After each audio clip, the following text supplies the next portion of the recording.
Hello, I'm Drew Harmon. When you're writing a story, you draw on all sorts of different sources for your inspiration. People you've known, places you've visited, experiences you've had, and sometimes it's just pure imagination. I got the idea for the graveyard scene in Porcupines Ate the Bridge from a spooky little cemetery I had visited years ago.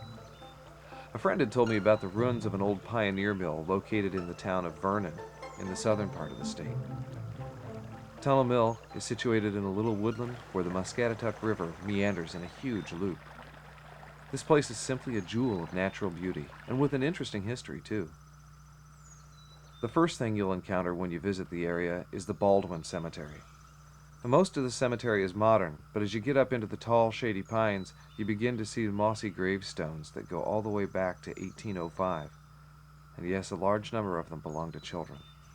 I've seen other pioneer cemeteries around the state, and most reflect the hardships of pioneer life, especially for the very young. A sloping trail leads down to all that remains at Tunnel Mill.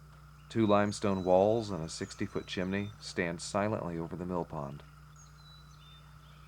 The mill was built by Ebenezer Baldwin in 1824 and produced wrapping paper from straw and old rags, but most importantly it ground the grain and meal of farmers for miles around. A tunnel was dug through the limestone ridge to bring water across to drive an overshot wheel. The tunnel itself is about 200 feet long and 40 feet wide and was considered to be a marvel of engineering for quite some time. Now be careful when you're walking through here. The footing can be a little treacherous. Scratch that. A lot treacherous. The big blocks you see here are actually the remains of a dam that diverted water through a channel that was cut down through the center of the tunnel. Baldwin also constructed a large log house on the ridge where farmers lodged while waiting for their grain to be milled.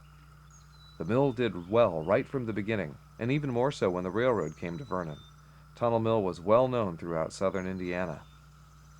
Eventually, the mill converted to steam power, but in the end was abandoned in favor of newer technologies.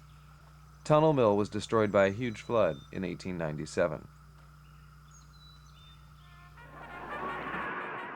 On July 11, 1863, the Civil War came to Vernon in a big way. General John Hunt Morgan and his raiders were making their daring incursion through Indiana. After capturing and ransoming Corydon and having just sacked Salem, Morgan's raiders approached Vernon from the south. Over 1,000 hastily assembled Jennings County volunteers and Union troops prepared to battle the Confederate forces. However, making one of the few mistakes of his northern campaign, General Morgan overestimated the town's defenses.